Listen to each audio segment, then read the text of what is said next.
Good afternoon, everyone, and thank you for your patience for waiting for a couple minutes here.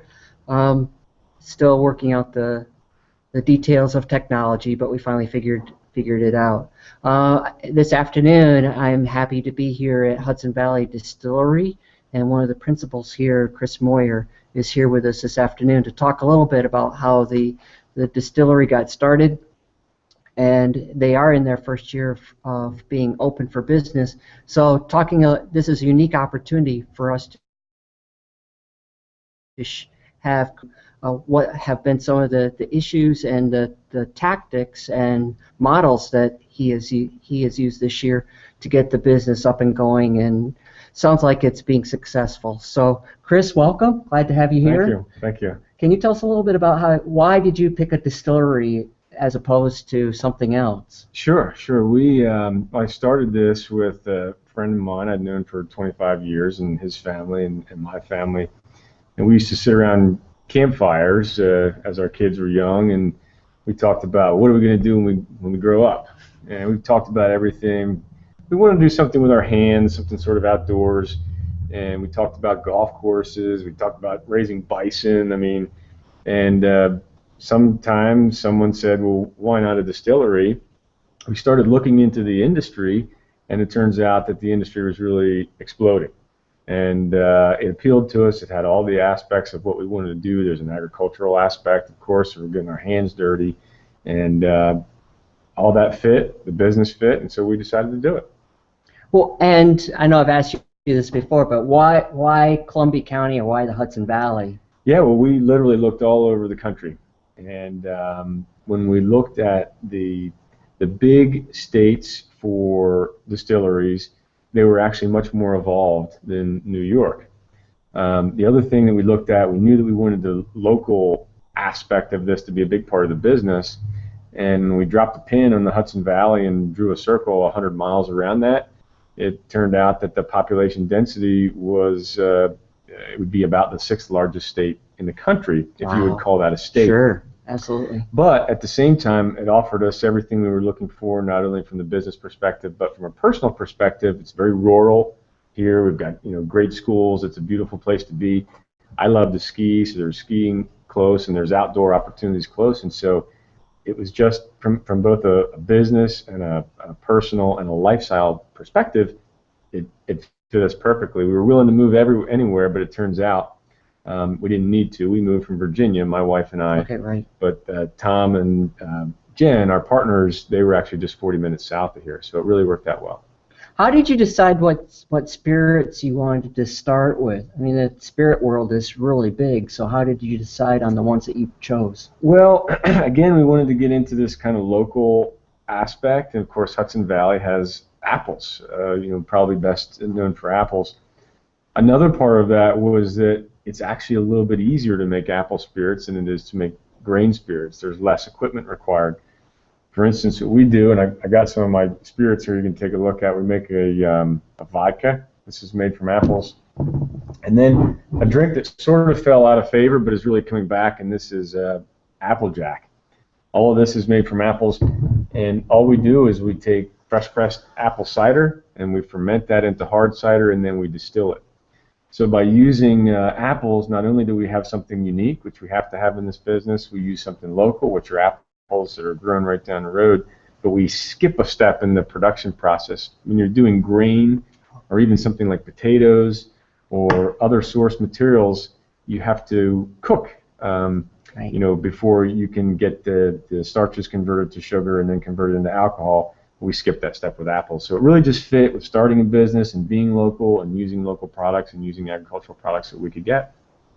So since this is your first year, what have you been doing to make yourself known regionally or even locally? Sure. One of the things that we've done is that one of our products we've actually branded with a local figure in history. He swore in George Washington. His name is Chancellor Livingston. Right. He used to actually own the property that this farm is on. So we're really tapping into the local market that way. But a lot of the standard ways, we try to use social media as well as we can. But from a effort perspective, or what we're putting a lot of hours into, are the fests that you and I were talking about earlier. We're a very high-touch business, and we're going out to as many fests as we can and meeting people. And of course, the whole goal with these fests is not only to sell bottles of spirit, but it's also to invite people to come to the distillery and meet us here, take our tour, and then feel connected with the products that way as well. Great.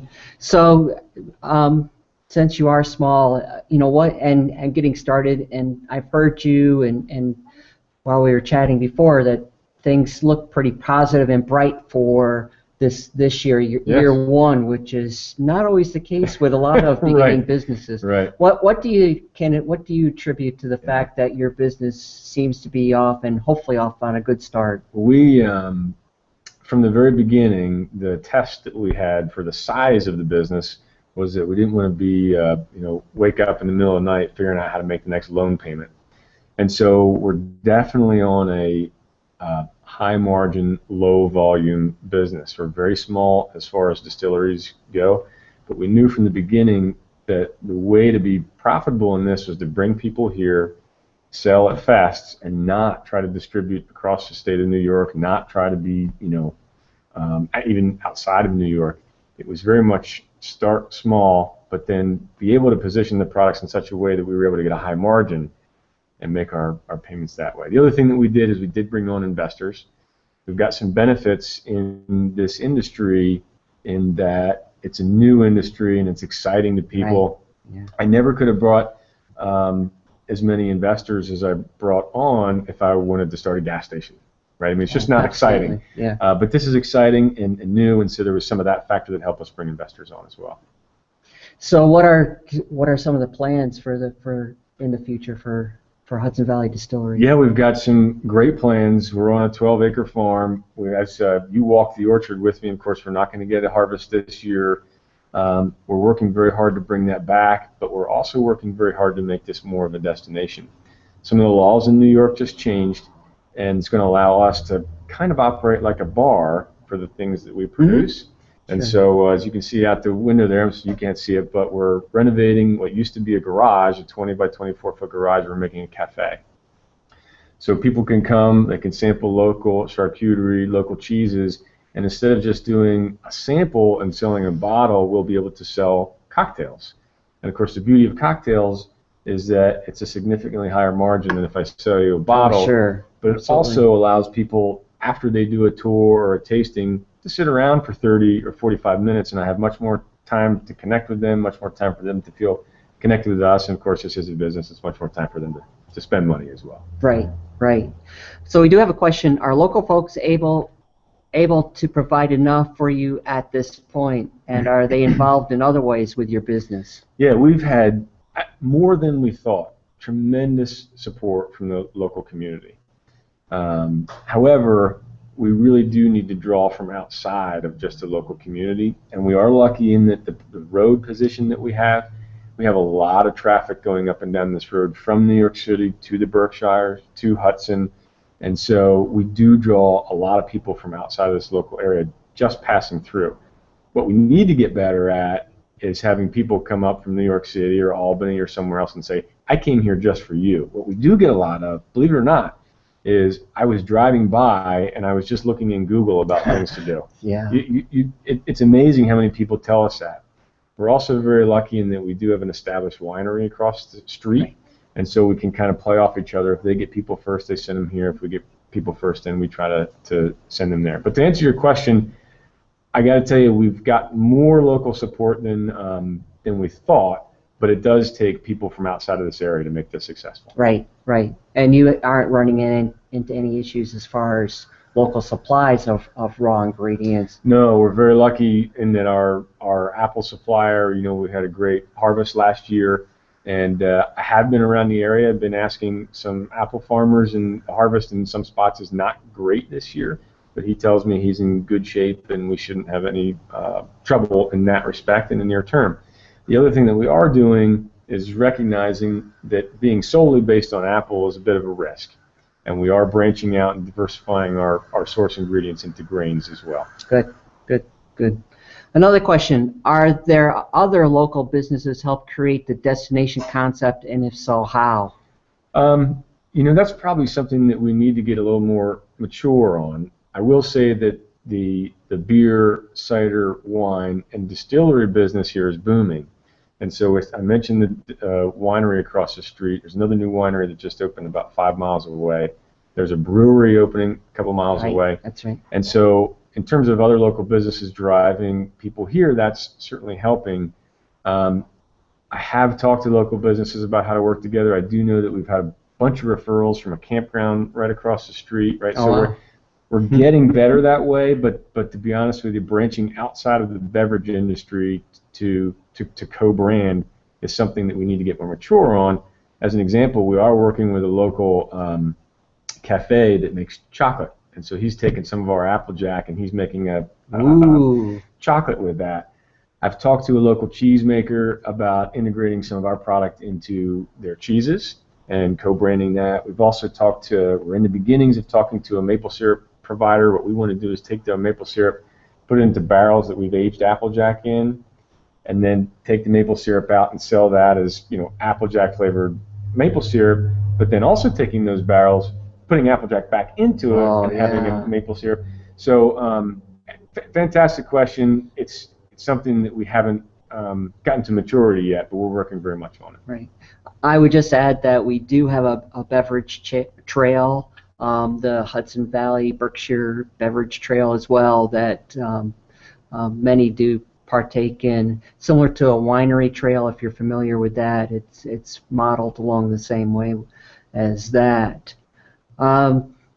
So we're kind of coming to the end here. I apologize for starting early or a little bit late, but I'll ask once more, Chris, any final thoughts before we depart? Just one thing, and one of the things that we've actually found when I said that we're trying to have people connect to us, just the fact that we started a business and followed a dream, we're finding that people are connecting to that beyond the products.